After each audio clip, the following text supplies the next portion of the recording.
Welcome to the Wrestling Stable Show, where you don't join, you're chosen. Today is Monday, June 15th, 2020. And later on in today's show, we're going to recap what happened in New Japan Pro Wrestling's return to in-ring action. But first, we start off with the highlights of WWE Backlash, the home of the greatest wrestling match ever between Edge and Randy Orton. Now, Randy Orton, of course, is fresh off of a Twitter war with NXT superstar and NXT locker leader Tommaso Ciampa. Now, these superstars went into a Twitter beef based off of Randy Orton saying after NXT in your house that there was a lot of leg slapping going on. Of course, leg slapping for the super kicks and for the sound effects. And Tommaso Ciampa did not take too kindly to that, saying that, whenever his kids need to be put to sleep, he makes sure that they put on a Randy Orton match, and that puts them right to bed. So in this actual match between Edge and Randy Orton, we started off with old school introductions, and referee Charles Robinson even dressed like this was WrestleMania 1.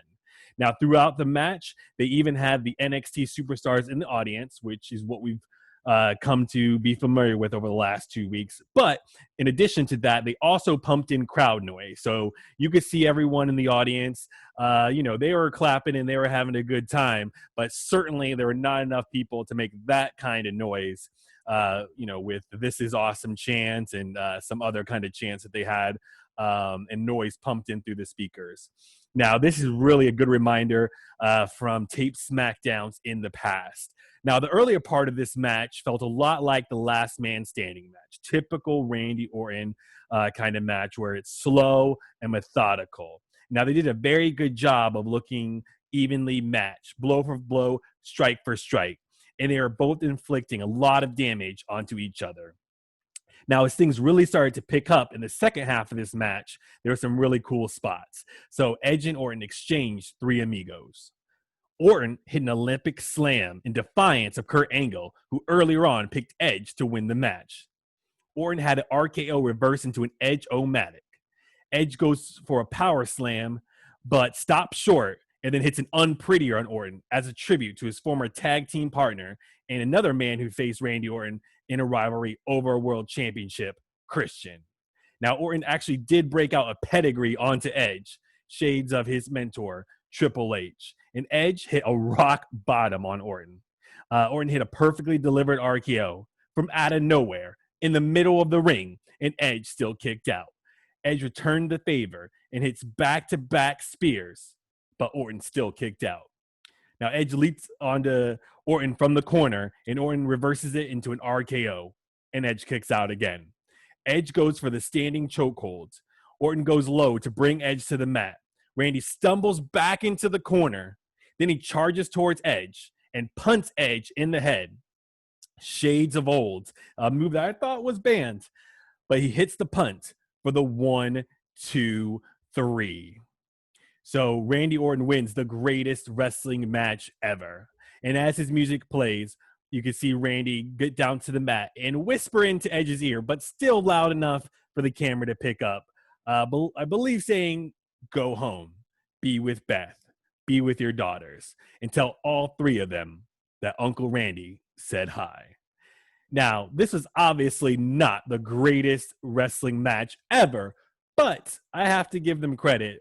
It was an incredible match, really, really good wrestling, back and forth. This is one of the ones that was pre-taped a couple of days earlier, really delivered. And without all the pressure of being the greatest wrestling match ever, I think people would look at this a little bit higher than they may look at it based off all the pressure and all the expectations. So the next highlight for me, obviously, that was the main event, but another highlight on the show was the Women's Tag Team Championship triple threat match, where Sasha Banks and Bayley defended against Nikki Cross and Alexa Bliss, as well as the Iconics. Sasha and Bayley were interviewed backstage earlier, and now Bayley wants to be referred to as Bayley Dos Straps. So Becky was Becky Two Belts, now Bayley is Bayley Dos Straps. She then says that they are the best women's champions of all time. So Sasha and Bayley walk into Backlash as two-time Women's Tag Team Champions. They were, of course, the inaugural champions. And back then, you know, they were a bit nicer, and they referred to as the Boss and Hug Connection. Back when Bayley, before Bayley was a role model, back when she was the hugger, and we had the wacky wailing inflatable tube men, I believe Byron called them.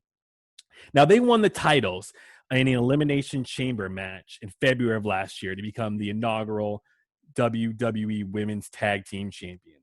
Now, they can face off anybody, right? So these Women's Tag Team Champions are across all the brands, not just Raw, not just SmackDown, but also across NXT. Now, we don't see too many defenses in NXT, but they're supposed to. So when they did lose the tag team titles the first time, they lost to the Iconics, the team of Peyton Royce and Billie Kay, in a fatal four-way match at last year's WrestleMania. The Iconics then lost to Nikki Cross and Alexa Bliss on an episode of Raw in August. So there's a lot of history behind these three teams. The rules for this match were that, you know, it's a triple threat match, and there needs to be one member of each team that's legal at all times. And you can't tag in anybody you want. So you had to tag in a member of your own tag team. Now, Sasha Banks has never held the SmackDown Women's Championship. So she's held everything else. So the NXT, the Raw, obviously the current tag team champion, but never the SmackDown champion. So look for that eventual title match between the two to happen at a big event. I expect that to happen when we do have crowd return, as that will be a big moment for her to complete her Triple Crown.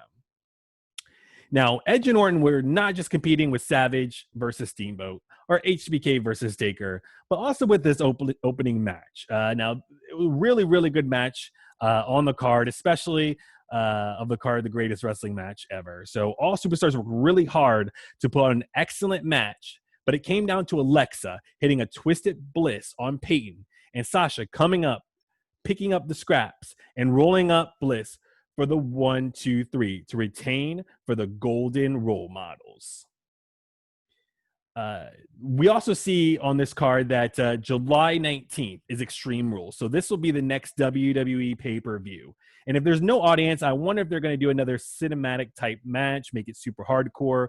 We saw that parking lot brawl between Adam Cole and the Velveteen Dream. I hope it's nothing like the Street Profits versus the Viking Raiders, though, from this match, from this night at Backlash. Now, I'm sure some people liked it, but I usually don't like watching tag team championship matches that end in the participants being in a dumpster full of trash. It just doesn't work for me. So hopefully they do a little bit better at Extreme Rules. Also on this night, we had Jeff Hardy versus Sheamus. In the build-up, we have seen WWE play off of Jeff's real-life struggles with alcohol. We've seen Jeff crash his car. We've seen Sheamus make Jeff take a urine test at the contract signing, only to have urine thrown into his face.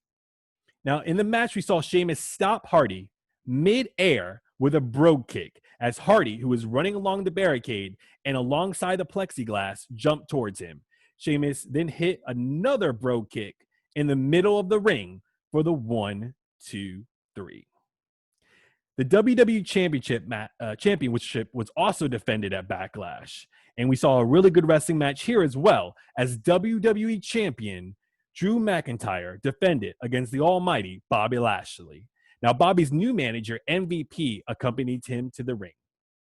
Lana, the wife of Bobby Lashley, eventually comes down to the ring and gets up on the apron.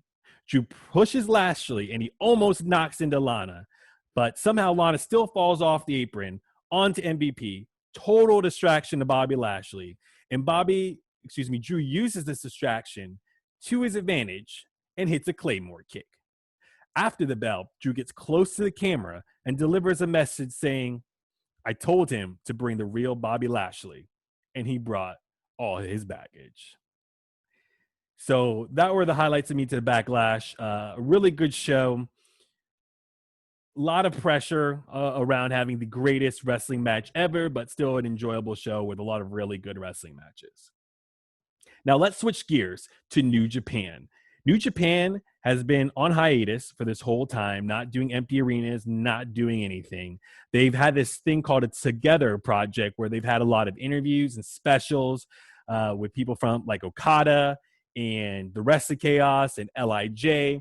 But this was New Japan's return to in-ring action. And that happened this morning, America time. So the opening match of this card, I'm going to go through all the matches and kind of tell you who faced who and who won. The opening match was Gabriel Kidd versus Yota Tsuchi. And that was the opening match. And Tsuchi won via submission with the Boston Crab. Next, we had El Desperado and Kanemaru of Suzuki-gun versus Tomohiro Ishii and Yuya Uemura. And Desperado made Uemura tap out for the win. Then we had a multi-man match with Bullet Club members Jado, Gato, the Bone Soldier Taiji Ishimori, and Yujiro Takahashi, the Tokyo Pimp, face off against Chaos members Hiroki Goto, Yoshihashi, Toru Yano, and this came down to Homa, who was also on their team as well. Now, Yujiro was able to get the win for Bullet Club after Jado hit Homa in the back with his kendo stick, and Yujiro planted Homa with a DDT. Then we see a Way to the Grandmaster promo. So we'll have to see in the upcoming weeks what this is all about. Maybe some people can leave it a comment for us on what this is. But at this point, for me, I'm not really sure what that is. And we'll have to see what this amounts to in the next coming weeks. At this point, we also see a lot of the precautions, the safety precautions that New Japan Wrestling is taking. Obviously, their commissioner said they have to follow all the health and safety protocols. So we see that the New Japan anchors, right? So the New Japan commentators are sitting in a row. They are all at their own respective desk, and they're definitely at least 6 feet apart. They have plexiglass in between them in case they turn to the right or to the left. So that looks like, for health concerns, they have that figured out. Also, the ring crew, we see, that they're here cleaning everything down between matches. And they have masks, looks like raincoats, and also long pants and closed-toed shoes. So no germs are affecting them at all. They're wiping down the ring ropes and the mat and everything else carefully in between matches. So we get a little sneak of that. We go to an intermission. After the intermission, we have 2/3 of the never open weight 6-man champions, Bushi and Evil, teaming with Los Ingobernables de Japón teammate Sanada to face Hiroyoshi Tenzan, Satoshi Kojima, and Ryosuke Taguchi. This match came down to Taguchi, who tapped out Bushi with an ankle lock for the win. Next, we had another multi-man match as Suzuki-gun members Minoru Suzuki, Tai Chi, Zack Sabre Jr., and Doku faced off against IWGP Tag Team Champions Hiroshi Tanahashi and Kota Ibushi, and their tag team partners Togi Makabe and Yuji Nagata. Togi Makabe hit a knee drop from the top rope on Doku for the 1-2-3. After the match, we see Zack Sabre Jr. and Ibushi getting in each other's face and start hitting each other as the Young Lions have to pull them apart. Also, Tanahashi gets in the face of Tai Chi. Now, these are the 2 matches in the first round of the New Japan Cup. And if the Dangerous Techers in individual matches, so if either Zack Sabre Jr. or Tai Chi can pin Tanahashi or Ibushi, they would be in line for an IWGP Tag Team Championship match. So a lot on the line in this tournament in the first round alone. Now, in the main event of this New Japan Together Project special in-ring return, we saw the Chaos team of Sho, Yo, and Kazuchika Okada take on Los Ingobernables de Japón members, the IWGP Junior Heavyweight Champion Hiromu Takahashi, a holder of the Never Openweight 6-man championships, and the Never Openweight champion Shingo Takagi, and the IWGP Intercontinental and IWGP Heavyweight Champion Tetsuya Naito. Los Ingobernables in this match had 3 men with 5 belts. So there's a lot of gold in the LIJ faction, and they look to, over the next couple of months, retain that and maybe pick up anything else that they don't have. So this match, Naito won for his team with a Destino. And after the match, we get the LIJ roll call as Naito's music hits. You know the drill. Evil, Bushi, Sanada, Hiromu, Takagi, and Naito. Nosotros los Ingobernables de Japan. Hiromu and Naito perform the LIJ fist bump, but Shingo is in the zone and focused on winning the New Japan Cup. He leaves the ring without giving the fist bump. The New Japan Cup is finally here, and it starts tomorrow at 6 a.m. Eastern, 3 a.m. Pacific. So check back with Wrestling Stable. We're going to go and have a show every single day this week. So in tomorrow's episode, Tuesday's episode, we'll give you the results and kind of some reactions from the opening night of the New Japan Cup. Remember, it's, I believe, 32 wrestlers, but not just heavyweights. There's going to be about 16 junior heavyweights, and the winner gets a shot at double gold. The winner gets a shot at both the IWGP Intercontinental and the IWGP Heavyweight Championship held by Tetsuya Naito. So that is our show for today. We'll be back tomorrow where we'll talk about New Japan and any other breaking news from the world of professional wrestling. Thank you for checking out Wrestling Stable, where you don't join, you're chosen.